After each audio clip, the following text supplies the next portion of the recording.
ఇప్పుడు ఏంటంటే high ever you ఇప్పుడు ఏంటంటే 2024లో ప్రభుత్వం వచ్చింది, కూటమి ప్రభుత్వం.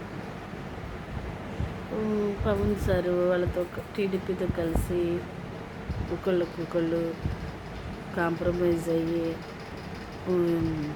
కలిసి పోటీ చేయడం వల్ల గెలిచారు, మంచి సీట్లు వచ్చినాయి అంటున్నారు. జరిగింది అదే కదా, అనేది ఏముంది, జరిగింది అదే. జరిగింది మంచిదే, కానీ చంద్రబాబు సార్ కూడా కొన్ని చేశారు కదా, కొన్ని మేనిఫెస్టో పెట్టారు. సేమ్ సూపర్ 6 అని మేనిఫెస్టో పెట్టారు. నేను డబ్బులు లేకపోయినా సరే నేను పింఛన్ డబుల్ ఇస్తానని 4,000 చేశారు, 6,000 చేశారు. వికలాంగులకు ఆడబిడ్డ పథకం అన్నారు, అన్నీ అన్నారు చంద్రబాబు సార్. ఎందుకు నమ్మారు ప్రజలు? ఆయనకు అనుభవం ఉందని. డబ్బులు లేవు అనే ప్రసక్తి చంద్రబాబు సారే అంటున్నారేంటో నాకైతే అర్థం కాలేదు. ఇప్పుడు డబ్బులు లేనప్పుడు అక్కడ కరోనా వచ్చి విలయతాండం చేసినప్పుడే జగనే మరి బుర్ర లేదు జగన్కి అని మనం అనుకుంటున్నాము. పిచ్చి జగన్, పిచ్చి తొగ్గులకు అనుకుంటున్నారు కదా. అన్నప్పుడే ప్రజలకు అన్నీ సమకూర్చాడు, పథకాలు చేశాడు. ఆ కరోనా కాలంలో అన్నీ ఇచ్చాడు, బాగానే ఉంది, బాగానే చేశాడు పరిపాలన. అప్పులే చేసి ఉండొచ్చు, కానీ ఆయన కంటే, ఆ సీఎం కంటే మరి చంద్రబాబు సార్కి 40 ఏళ్ళ అనుభవం ఉంది కదా. ఉన్నప్పుడు ఇంకా సారు డబ్బులు ఇస్తాడు అన్నాడు అంటే ఇవ్వగలగాలి కదా, ఇవ్వగలగాలి. బటన్ నొక్కటం గొప్ప కాదు అని సార్ అన్నారు, కానీ ఆయన బటన్ నొక్కి చెప్పిన మాటలు చేశాడు. అంటే వెనుకబడిన వర్గాల వారికి, ఎస్సీలకి, మాలామాది వాళ్ళకి చేశారని అందరికీ తెలుసు, ఆంధ్రప్రదేశ్ మొత్తం తెలుసు కదా. మరి సార్ ఏమో ఆ సూపర్ 6 అన్నారు, రాజధాని డెవలప్ చేస్తారని సాను అని అందరూ అనుకున్నారు. చేస్తారు, రాజధాని డెవలప్ చేయాలి, ప్రజలకు సూపర్ 6 ఇవ్వాలి. డబ్బులు లేవు, డెవలప్మెంట్ నేను సృష్టించలేను, డెవలప్మెంట్ నేను చేయలేను అని మీరు అనకూడదు కదా. మీకు అనుభవం ఉంది కదా, మీరు అనుభవం ఉన్నవాళ్ళు కదా.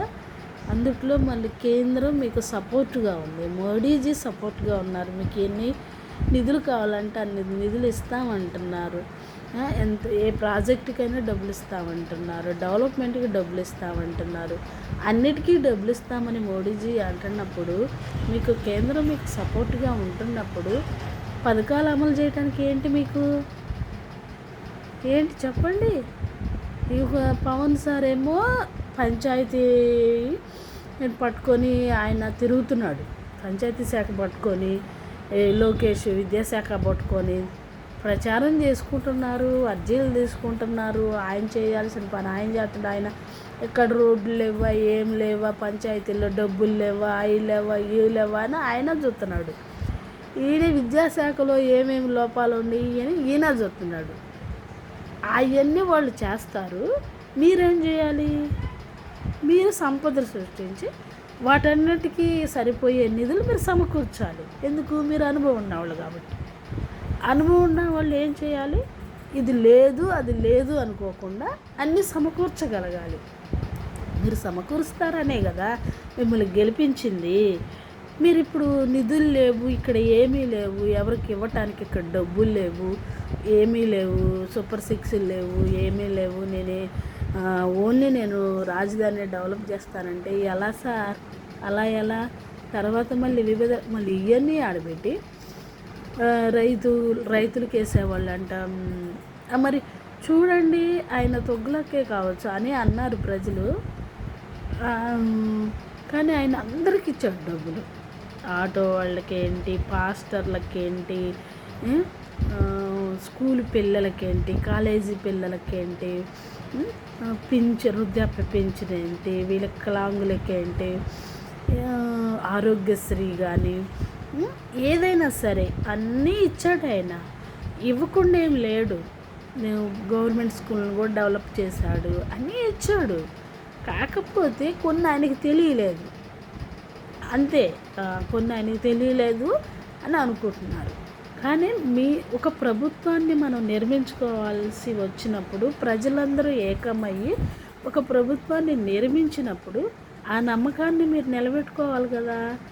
ఇప్పుడు 1 ఇయర్ అయిపోయింది, 2 ఇయర్ రాబోతుంది. ఎప్పుడు ప్రెస్ మీట్ పెట్టినా మీరు ఇంట్లోకి వెళ్ళి టీ పెట్టినందువల్ల ఉపయోగం లేదు సార్. దానివల్ల మీకు వచ్చే లాభమే లేదు. అసలు చేయకపోయినా పర్లేదు. మీరు ఒకళ్ళ ఇంటికి వెళ్ళి టీ పెట్టాల్సిన అవసరం లేదు. ఇల్లు లేని వాళ్ళకి ఇల్లు కట్టడం అసలు ఉంది కదా పథకం. ఉందా లేదా? ఇందిరమ్మ పథకం ఉంది కదా. ఇందిరమ్మ పథకం కాబట్టి మీరు వచ్చినాక ఎన్టీఆర్ పథకం, ఎన్టీఆర్ గృహ నిర్వహణ పథకం ఉంది కదా. కట్టిస్తారు కదా, అంతే కట్టిస్తారు కదా. అవి అంటే కట్టించే పథకాల్లో అది ఒక పథకం కాబట్టి కట్టిస్తారు. అది సమర్థవంతంగా సమర్థవంతంగా చేయగలగాలి. అవునా? అన్ని సమర్థవంతంగా చేయగలిగితే ఇప్పుడు అనుభవం ఉన్న వ్యక్తి ఒక పర్సెంట్ చేస్తే, అనుభవం లేని వ్యక్తి ఒక 2% చేస్తే, అనుభవం ఉన్న వ్యక్తి ఎన్ని పర్సెంట్ చేయాలి? 6% అన్నా చేయాలిగా. ఆయన 2% చేశాడు, మీరు 10% చేయగలరు అనుభవం ఉన్న వ్యక్తికి. లేదా 5%, 7%, 2% అన్నీ ఎక్స్ట్రా చేయాలి కదా. అప్పుడు అనుభవం లేని వ్యక్తి చేసిన దానికంటే అనుభవం ఉన్న వ్యక్తి ఎక్కువ చేస్తేనే కదా ఈయన బాగా చేశాడు అని అనుకుంటాను. పేరు మాత్రమే ఉన్నట్టు పేరు దెబ్బ మా తాతలు నేతులు తాగారు, మా మూతులు తాగండి అంటే ఎట్ట సార్?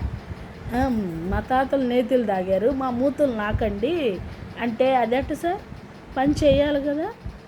తర్వాత మీరు ఇలా చేయకుండా ఇక్కడ డబ్బులు ఏం లేవు, రాజధాని డెవలప్ చేయాలి, అది చేయాలని మీరు వదిలేశారనుకోండి, పవన్ సార్ ఎలా ఉంటారు మీతో పాటు? అప్పుడు కూటమిలో వేరుగా ఉండాల్సి వచ్చింది కదా, వేరే అవ్వాల్సి వచ్చింది కదా 28లో. అది ఆలోచించండి. ముందు ప్రజలకు మీరేం ప్రమాణం చేశారో ఆయన నెరవేర్చండి. ఇప్పుడు రాజధాని నిధులు అంటారా? మోడీది తప్పనిసరిగా ఇస్తాడు రాజధాని నిధులు, అవి వేరు. ఇక్కడ మాకు రాజధాని లేదు, మాకు రాజధాని నిధులు కావాలంటే మోడీజీ ఎందుకు ఇవ్వడు? ఇస్తాడు సార్. ఆ ప్రాజెక్టు దానికి సంబంధించిన నిధులు వేరుగానే ఉంటాయి, ఈ పథకాలకు సంబంధించిన నిధులు వేరుగానే ఉంటాయి. అవన్నీ మీరు సమపాలలో చేయగలిగితేనే కదా అనుభవం ఉన్న వ్యక్తి అనుకునేది. ఏమీ చేయకుండా ఇక్కడ ఏమీ లేదు అని అంటున్నారు, అది ఎంతవరకు సమంజసం? అలా కాదు, చేయండి.